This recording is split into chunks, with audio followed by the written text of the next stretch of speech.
bahwa bangsa Yahudi telah dibuat begitu menderita dalam peperangan tersebut dengan terjadinya upaya pembasmian etnis Yahudi yang dilakukan Nazi Jerman saat itu.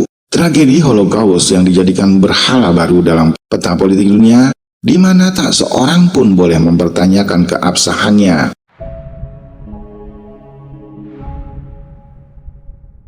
Assalamualaikum warahmatullahi wabarakatuh. Sobat belajar, berjumpa kembali di BP Channel yang kali ini kita akan melanjutkan postingan dari sebelumnya mengenai kaum pagan modern. Seperti kita tahu, Illuminati modern lahir di Bavaria pada tahun 1773, 3 tahun sebelum para tokoh Mason menandatangani piagam kemerdekaan Amerika Serikat dan sebelum Illuminati lahir. Gerakan paganisme bernama Freemasonry yang telah dahulu ada di Eropa dan berkembang dengan pesat di sana. Nyaris semua negara dan kerajaan di Eropa saat itu telah tersentuh oleh gerakan ini. Ya, apalagi kalau bukan gerakan Freemason yang lahir di Skotlandia, tepatnya di tahun 1314-an silam. Para tetua pagan Yahudi saat itu, seperti Rothschild, melihat bahwa strategi mereka akan bisa lebih efektif dan cepat tercapai bila Illuminati dan Freemasonry bersatu.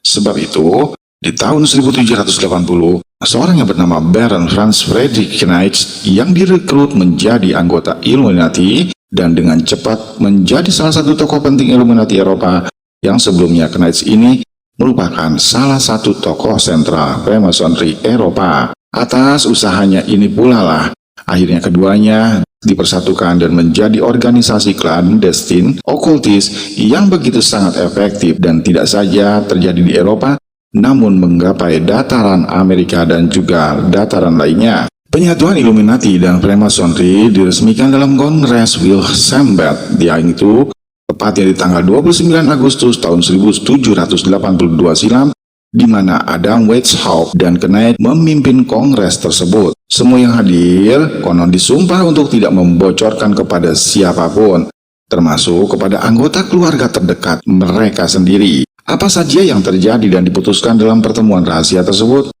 Comte de Viro, seorang masonik dari Lodge du Martinis di Lyons, Prancis Selatan, yaitu sebuah wilayah yang kental dengan nuansa esoteris, dan gerejanya yang memuja Yohanes sebagai Sang Kristus, serta Maria Magdalena sebagai The Illuminatrix, yang akhirnya ikut hadir dalam kongres di Wilhelmsbad. Sepulangnya dari acara tersebut, dia ditanya oleh istrinya tentang apa saja yang dibahas dalam pertemuan. Karena terikat dengan sumpah setia dan tentu saja ancamannya, Comte de Viro hanya menyatakan bahwa apa yang terjadi dalam kongres sungguh-sungguh mengerikan. Semua yang terjadi adalah jauh lebih serius dari apa yang pernah kalian bayangkan saat ini. Konspirasi yang disusun telah benar-benar dirancang dengan sangat matang, sistematis, dan juga penuh dengan kejutan-kejutan mengerikan tentunya. Banyak orang penting yang terlibat saat itu dan tentunya dana yang disediakannya juga tak terbatas. Saya berkeyakinan seluruh kerajaan dan gereja di Eropa ini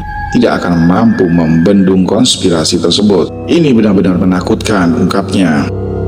Atas desakan istrinya pula lah dan juga sejumlah kolega, akhirnya de Viro menyatakan keluar dari perkumpulan tersebut.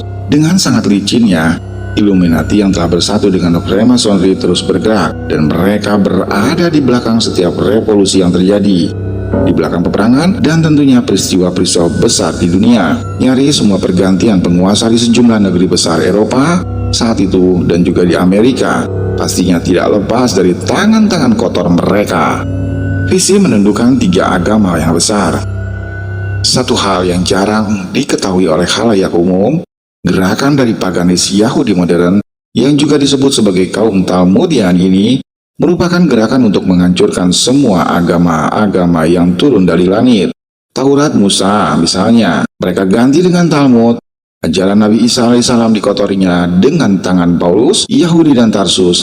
Dan juga ke dalam Islam mereka menyusupkan Abdullah bin Sabah, seorang Yahudi dari Yaman yang mengaku-ngaku sebagai pembela keluarga Ali radhiyallahu anhu dan mengajarkan pengikutnya agar hanya mencintai Ali radhiyallahu anhu dan mengecam ketiga sahabat Nabi Sallallahu lainnya, yaitu yang dimaksud adalah Abu Bakar radhiyallahu anhu, Umar bin Khattab dan juga Utsman bin Affan. Mereka ini memiliki dendam kesumat yang sangat dalam terhadap gereja yang telah menumpas para tetua mereka di tahun 1307 silam. Sebab itu, mereka berupaya agar gereja bisa ditundukkan dan menjadi pelayan dari kepentingan-kepentingan mereka. Salah satu bukti adalah surat balasan dari Rob Yahudi di Konstantinopel kepada seorang warga Yahudi yang tinggal di Arles, Perancis, yang menyatakan, "Jadilah kamu pemeluk Kristen, namun tetaplah pelihara Talmud di dalam hatimu, agar kamu bisa menghancurkan mereka dari dalam." Konspirasi mereka ini tetap berjalan dengan penuh kerahasiaan. Satu persatu negeri-negeri besar jatuh dalam cengkeraman mereka. Mulai dari daratan Eropa, mereka menjangkau Amerika, dan juga seluruh dunia tentunya. Sejarah dunia mencatat yang kita kenal sekarang merupakan hasil kerja mereka. Hanya saja, sejarah resmi tak akan pernah mencatat bahwa semua ini merupakan hasil dari kerja keras tangan kotor mereka. Karena apa? Ya tentu saja, berbagai media besar dunia pun telah dimiliki oleh jaringan mereka. Konspirasi mereka yang dimulai di abad ke-20, di mana mereka berusaha menaklukkan dunia melalui peperangan besar dan kecil, dan juga pendirian-pendirian lembaga-lembaga internasional seperti PBB, World Bank, dan juga sejenisnya. Salah satu program PBB yang akan dibahas di postingan kali ini adalah tentang adanya Codex Alimentarius, yaitu sebuah program pengendalian populasi manusia di mana Rockefeller menjadi salah satu penggerak dalam misi tersebut. Peperangan atau konflik berskala luas merupakan barang mainan mereka. Kaum konspirasi yang sejak lama merencanakan ini pun wajib dan menginginkan hal ini harus terjadi. Berbagai revolusi besar dunia seperti revolusi di Inggris dan juga Prancis memang sengaja dirancang oleh mereka tentunya. Bahkan banyak literatur menyatakan jika Jenderal Albert Pei, seorang jenderal Amerika Serikat dalam Perang Saudara yang gemar dengan segala sesuatu yang bersifat mistis, jauh-jauh hari telah merancang skenario Perang Dunia sampai pada tahap Perang Dunia Kedua, yang saat itu dirancangnya terjadi di abad milenium ketiga. Memasuki abad ke-21 setelah menggelar konferensi Zionis internasional pertama di Basel, Swiss, yaitu tepatnya di tahun 1897, yang mengesahkan protokolat Zionis sebagai agenda bersama gerakan konspirasi mereka untuk menguasai dunia. Emas dan juga propaganda merupakan dua komponen utama yang sangat vital dan dipergunakan sebagai senjata bagi kelompok besar ini. Nyaris seluruh Eropa telah berada dalam cengkeraman kuku-kuku tajam mereka, demikian pula dengan Amerika Serikat pastinya. Namun, mereka menghendaki agar Eropa bisa didesain ulang sesuai dengan kepentingan mereka, yaitu Eropa yang tak bersatu dan penuh konflik di dalamnya. Sebab itu, maka pecahlah Perang Dunia yang pertama, yang disusul pula langsung kemudian dengan Perang Dunia Kedua. Kedua perang besar tersebut dengan menelan korban sebanyak puluhan juta nyawa manusia dianggap berhasil guna mendesain ulang peta politik dan perekonomian dunia saat itu. Pasca Perang Dunia Kedua, mesin propaganda konspirasi mereka telah berhasil menanamkan kepada otak seluruh manusia, terutama di Barat, bahwa bangsa Yahudi telah dibuat begitu menderita dalam peperangan tersebut. Dengan terjadinya upaya pembasmian etnis Yahudi yang dilakukan Nazi Jerman saat itu, tragedi Holocaust yang dijadikan berhala baru dalam peta politik dunia, di mana tak seorang pun boleh mempertanyakan keabsahannya. Dengan adanya mitos Holocaust ini, Barat yang dibuat merasa begitu berdosa akhirnya diperas habis-habisan oleh kekuatan tersebut, ujar Profesor Norman G. Finkelstein dalam sebuah buku yang diterbitkannya berjudul The Holocaust Industry. Bangsa Yahudi pun akhirnya telah berhasil mendirikan negara di atas tanah milik bangsa Palestina dengan dukungan lobi-lobi politik negara-negara Barat. Hal ini guna melicintkan jalan menguasai dunia, maka konspirasi mendirikan sebuah badan superpower yang seluruh kebijakannya berada dan berlaku di atas kebijakan negara-negara yang ada saat itu, yaitu melalui Perserikatan Bangsa-Bangsa. PBB sendiri didirikan di San Francisco, Amerika Serikat, tepatnya pada tanggal 24 Oktober tahun 1945. Setelah konferensi Dumbarton Oaks di Washington DC, sidang umum yang pertama dilakukan telah dihadiri wakil dari 51 negara yang berlangsung tepat di tanggal 10 Januari tahun 1946 di London. Sebelumnya PBB ini bernama Liga Bangsa-Bangsa. Dan badan internasional tersebut diperlengkapi dengan lembaga-lembaga di bawahnya yang mencakup hampir semua bidang kehidupan manusia di bumi ini. Seperti contohnya, dalam bidang kesehatan ada WHO, dalam bidang pangan ada FAO, dalam bidang perbankan atau perekonomian terdapat World Bank dan juga IMF dan sebagainya.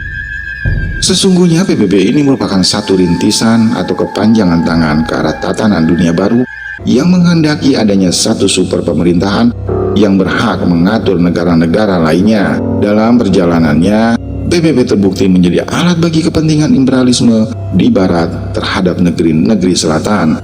Dalam segala hal, PBB senantiasa mengambil kebijakan yang menguntungkan kaum konspirasi tersebut. Jikapun ada resolusi yang keluar bagi Israel misalnya, maka hal tersebut hanyalah sebuah resolusi di atas kertas yang tak memiliki dampak apapun terhadap Israel. Namun jika ada satu saja resolusi PBB bagi negeri-negeri Islam saat itu, maka resolusi tersebut wajib dipatuhi dan dilaksanakan tentunya. Bahkan jika perlu dengan sedikit ancaman senjata dari negara besar seperti Amerika Serikat dan sekutunya. Kontrol populasi dunia. Begitu banyak fakta-fakta konspirasi dan ketidakadilan menyangkut dari badan PBB ini. Namun ada satu konspirasi PBB yang luput dari perhatian khalayak ramai, yakni tentang rencana jahat mereka mengenai konspirasi untuk mengurangi populasi dunia, sehingga dunia ini hanya dihuni tidak lebih dari 500 juta manusia saja.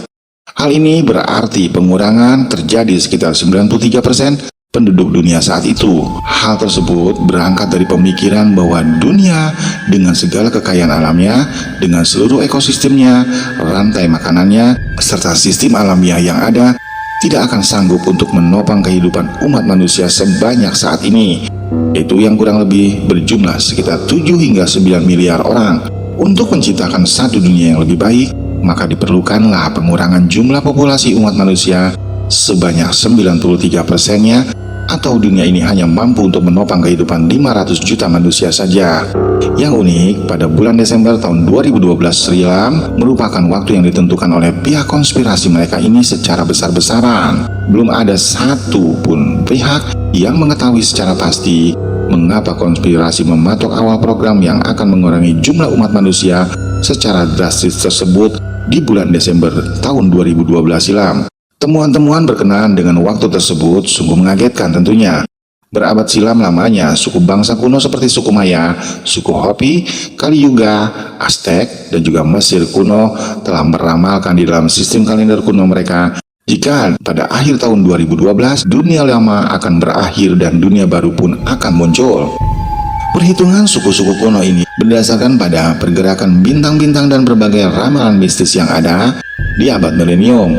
Ketika sebagian dinding Pentagon hancur ditabrak misil yang mirip sebuah pesawat jet kecil, yaitu di tanggal 11 September tahun 2001, segelintir elit Amerika Serikat yang juga merupakan tokoh-tokoh konspirasi paganisme modern ini menginginkan agar Pentagon diubah dan dimodernisasi lebih canggih lagi dengan berbagai peralatan yang terkomputerisasi. Dan mereka tentukan batas waktu bagi upaya modernisasi Pentagon ini adalah di bulan Desember tahun 2012 silam. Nah, sedulur sekalian, demikian postingan kali ini. Insya Allah kami akan lanjutkan di postingan berikutnya mengenai paganisme modern ini. Silahkan jika ada yang ingin menambahkan atau berkomentar di kolom komentar. Terima kasih banyak menonton. Sampai jumpa kembali di postingan berikutnya. Assalamualaikum warahmatullahi wabarakatuh.